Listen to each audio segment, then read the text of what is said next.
मी द्रौपदी बोलते. होय, मी तीच द्रौपदी बोलते जी ध्रुपराजाची राजकन्या होती. होय, मी तीच द्रौपदी बोलते जी पांडवांची पत्नी होती. होय, मी तीच द्रौपदी बोलते जिचं वस्त्रहरण या भल्या मोठ्या दरबारात झालं होतं. माझ्यासोबत घडलेला प्रसंग काही साधा सुद्धा नाही हो. देव करो माझा भाऊ कृष्ण करो हा प्रसंग कुठल्या परस्त्री बरोबर किंवा आपल्या स्त्री बरोबर करू नये. अहो, माझ्यासाठी माझं काहीच काय म्हटलं असेल, माझं काहीच काय म्हटलं असेल. अहो, दावावर लावायचं काय होतं, दावावर लावायचं आपल्याला काय दावावर लावायचं हे कळेनासं झालं. म्हणून आपल्या स्वतःच्या पत्नीला दावावर लावणं याशिवाय तुमचं कृत्य कुठलं नसेल. पांडवांमध्ये व कौरवांमध्ये जो हा खेळ अगदी रंगात चालला होता. पांडव शेवटी जिंकतील या भीतीने शकुनी मामाने कपट करून कपटानं पांडवांकडे साहित्यानं धान्य संपत्ती वैभव सारं काही लुटलं. शेवटी एक डाव घ्यायचं बाकी राहिलं. त्या डावावर काय लावायचं हे कळेनासे झाले. पण त्या कौरवांनी चतुराईने मला म्हणजे द्रौपदीला दाबावर लावलं. त्यांनी ते केलेही आणि मला कपटाने जिंकूनही घेतले.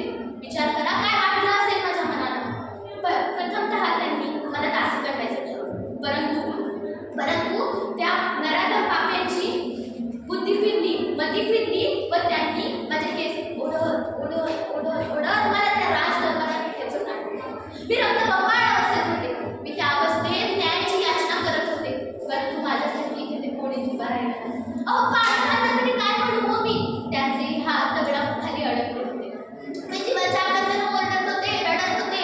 मला न्याय हवा आहे, मला या नराधम पापांपासून सुटका हवी आहे. परंतु ते माझे प्रयत्न अशक्य झाले. त्या सभेमध्ये कित्येक विद्वान व्यक्ती बसले होते, पण कुणीच मला साथ दिली नाही. शेवटी त्या कौरवांनी माझे वस्त्रहरण करायचे ठरवले. त्यांनी माझा पदर खेचला. तसा मी श्रीकृष्णाच्या म्हणजेच माझ्या भावाचा धावा करू लागले.